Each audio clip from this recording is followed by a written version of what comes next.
News डंका या digital चॅनलच्या फिल्मी फोकस या लोकप्रिय कार्यक्रमामध्ये रसिक हो तुमचं स्वागत. आणि आज मी फोकस टाकणार आहे ते 100 डेज या सस्पेन्स सिनेमाला 30 वर्ष पूर्ण झाल्याबद्दल. आता सस्पेन्स सिनेमा म्हटल्यानंतर तुम्हाला माहिती आहे चकमा, रहस्य म्हणजे टर्न आणि ट्विस्ट. आपण विचार करतो एक पटकथा लेखकाने वेगळाच विचार केलेला असतो, दिग्दर्शक आपल्याला वेगळ्याच दिशेने घेऊन जातो. परत आपण काहीतरी विचार करतो. असं करत करत हा जो लपंडा चालतो आणि क्लायमॅक्सला जो शॉक बसतो तो म्हणजे रहस्यपट, ज्याची बांधणी आणि मांडणी अतिशय चांगली आहे. असे रहस्यपट हिंदीमध्ये खूप पाहिलेले आहेत. आपण तुम्हाला वेगळी नावं सांगायची गरज आहे का? आता ह्या निमित्ताने आपण एक आढावा घ्यायला काय हरकत आहे किंवा त्यांची आठवण काढायला काय हरकत आहे? तुम्ही बघा, नामवंत दिग्दर्शकांनी अतिशय चांगले दर्जेदार रहस्यपट रसिकांसमोर आणलेले आहेत. त्या पिढीतील रसिकांनी तर ते उचलून धरलेत, परंतु ते रहस्यपट पुढील पिढीच्या रसिकांना सुद्धा माहीत झाले. महत्त्वाचं म्हणजे एकदा रहस्य माहीत पडूनसुद्धा एखादा रहस्यपट पुन्हा पुन्हा पाहावासा वाटणं, हे त्या थीमचं, त्या दिग्दर्शकाचं यश आहे.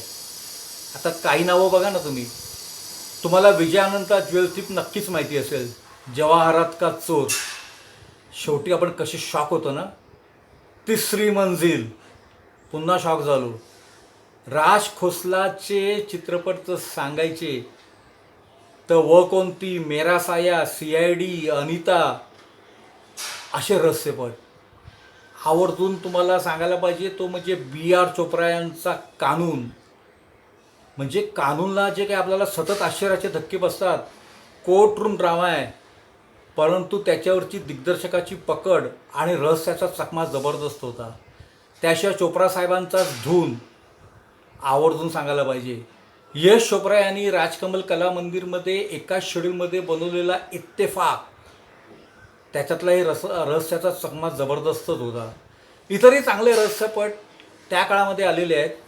रवी टंडनचा खेल खेल में आहे, ज्योती स्वरूपचा परवाना आहे, अमिताभ डोळ्यासमोर आला असेलच तुमच्या, बरोबर ना. सबूत आहे रामसे बंधूंचा.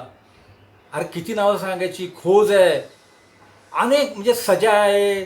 धर्मामध्ये सुद्धा एक किंचितचा सस्पेन्स होता. अगदी ब्रिज दिग्दर्शित विक्टर नंबर 203 एक से बढ़कर एक मध्ये सुद्धा सस्पेन्सचा कुठेतरी शेवटी एक चकमा आपल्याला पाहायलाच मिळतो. असे अनेक चित्रपट आले. नंतरच्या काळामध्ये सुद्धा काही चांगले सिनेमे आपल्याला पाहायला मिळेल. त्याच्यामध्ये अब्बास मस्तानचा खिलाडीचं नाव घ्यायला पाहिजे, कारण अब्बास मस्तानसुद्धा रहस्यपटांसाठी नावाजले गेलेले असे दिग्दर्शक आहेत. आणि याच वाटचालीमध्ये दिग्दर्शक पार्थ घोष यांचा सिनेमा आला 100 डेज.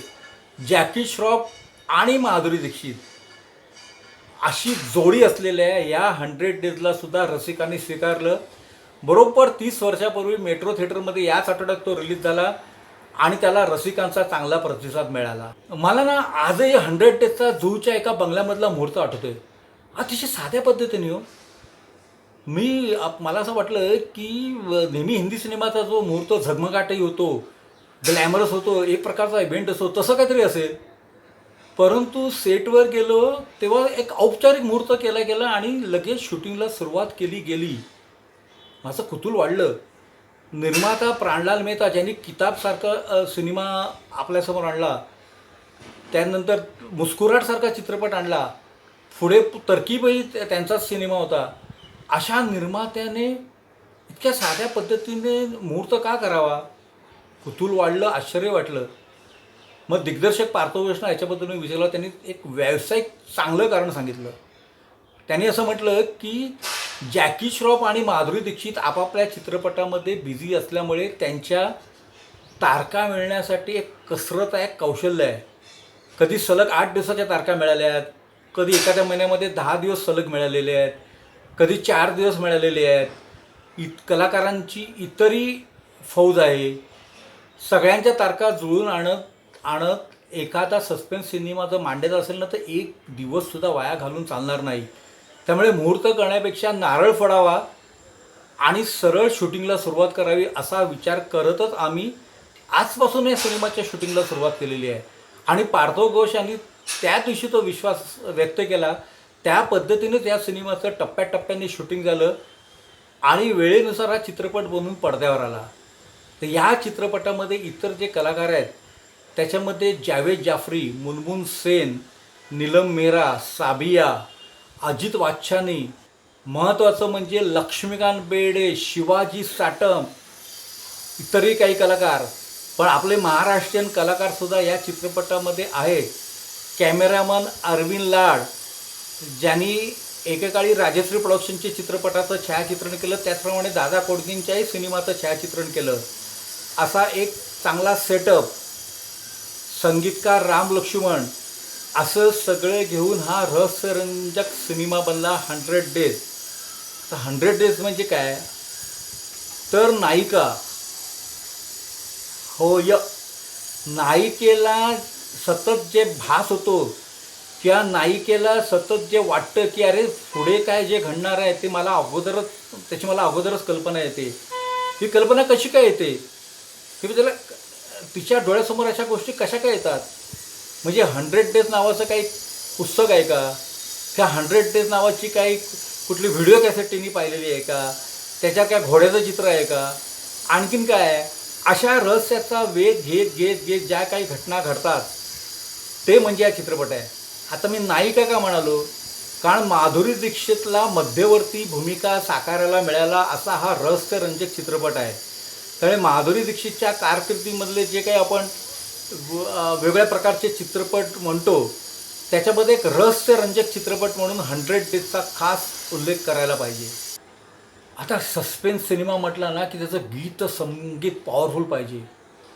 आता तुम्ही म्हणाल ते रिलॅक्स जाण्यासाठी असं की सस्पेन्सची पकड वाढवण्यासाठी असं, दोन्हीच आहे. तुमच्या थीममध्ये प्रसंग कशा पद्धतीने येतात आणि कशा पद्धतीने ती पटकथा पुढे जाते याच्यावर सगळं महत्त्वाचं आहे. आता आपण जर जुने रहस्यपट पाहिले, आता ज्वेलथीपचं संगीत सचिन देव बर्मन यांचं, तिसरी मंजिलचं तर राहुल देव बर्मन यांचं, खेल खेल में राहुल देव बर्मन यांचं. बघा ना, गाणी आजही येते त्या चित्रपटामधली. आता मला माहिती आहे की तुमच्या डोळ्यासमोर BR चोप्रा यांचा कानून आणि यश चोप्रा यांचा इत्तफाका सिनेमा आला असेल ज्याच्यामध्ये गीतसंगीत नव्हतं. पण गीतसंगीत जरी नसलं तरी सलील चौधरींचं बॅकग्राऊंड म्युझिक होतं आणि त्या बॅकग्राऊंड म्युझिकनेच त्या सिनेमामध्ये एक कॅरेक्टरचं काम केलं. आता 100 डेजचं काय, 100 डेजमध्ये सुद्धा दिग्दर्शक पार्थो घोषनी, संगीतकार राम लक्ष्मण यांच्या बॅकग्राऊंड म्युझिकचा चांगल्या पद्धतीने उपयोग करून तर घेतलाच, परंतु गीत संगीतसुद्धा हिट आहे. रवींद्र रावळ यांची ह्या चित्रपटामध्ये गाणी आहेत. आणि तुम्हाला आठवत असेल ना, सुन बेलिया शुक्रिया मेहरबानी, जॅकी श्रॉफ आणि माधुरी दीक्षित अतिशय प्रसन्नपणे, अतिशय उत्स्फूर्तपणे हे गाणं आपल्या डोळ्यासमोर होतं. आणि ह्या चित्रपटाला जी काय त्या काळामध्ये पब्लिसिटी मिळाली त्यामध्ये ह्या गाण्याचा एक खूप मोठा वाटा आहे. आणि जे दुसरं जे गाणं आहे, जे हिट गाणं आहे, ते म्हणजे गब्बर सिंग कैसे गया जो डर गया वो मर गया. म्हणजे शोलेच्या गब्बर सिंगचा जो डायलॉग आहे तो कशा पद्धतीने अशा पद्धतीच्या चित्रपटामध्ये विशेषतः गाण्या पद्धतीमध्ये वापरला गेला हे आपल्याला दिसतं. 100 डेज हे जे आहे, अशा सिनेमाला रिपीट ऑडियन्स जो असतो तो रिपीट ऑडियन्स रहस्य माहीत असूनसुद्धा पुन्हा का येतो, तर त्यांना प्रेक्षकांना पाहायचं असतं की अरे आपण पहिल्यांदा सिनेमा बघितला तर आपल्याला चकमा का मिळाला. आणि दुसरं म्हणजे असं ते गीतसंगीतासाठी पुन्हा पुन्हा रहस्यपट पाहणारा एक खूप मोठा प्रेक्षक वर्ग आहे.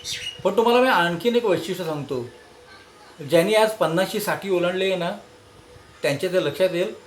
आणि आजच्या यूथला, आजच्या पिढीला त्याचं कुतूहल वाढेल. पूर्वी प्रामुख्याने काय व्हायचं माहिती आहे का, साधारण 70च्या दशकामध्ये जे जुने सस्पेन्स पिक्चर होते ना ते मॅटिनी शोला ना रिलीज व्हायचे, पुन्हा पुन्हा रिलीज व्हायचे.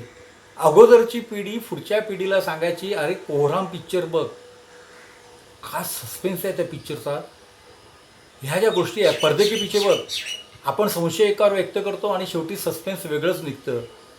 हा जो रहस्याचा चकमा मागची पिढी पुढच्या पिढीला सांगायची त्यामुळे पुढच्या पिढीचं कुतूहल वाढायचं आणि हे मागच्या पिढीतील चित्रपट हे ना मॅटिनी शोला पाहायला मिळायचे. म्हणजे सस्पेन्स सिनेमा हा मॅटिनी शोचा एक हुकमी एक्का होता. अर्थात एकदा पाहिलेला सस्पेन्स सिनेमा पुन्हा पाहणारा असा वर्ग होता. तिसरी मंजिल हा सिनेमा अनेकदा पाहिलेला आहे. ज्वेलतीफ हा सिनेमासुद्धा अनेक वेळा पाहिलेला आहे. मेरा साया तर गाण्यासाठी बघितला जातो. त्याचप्रमाणे त्याच्यामध्ये रहस्याची बांधणी कशा पद्धतीने केली आहे त्यासाठी सुद्धा पाहिला जातो. पहिले 100 डेजसारखे चित्रपट अशा पद्धतीच्या रहस्यपटाची जी वाटचाल आहे ती पुढे कायम ठेवतात. अशा चित्रपटाला 30 वर्ष पूर्ण झाल्यानिमित्ताने आजचा हा फोकस.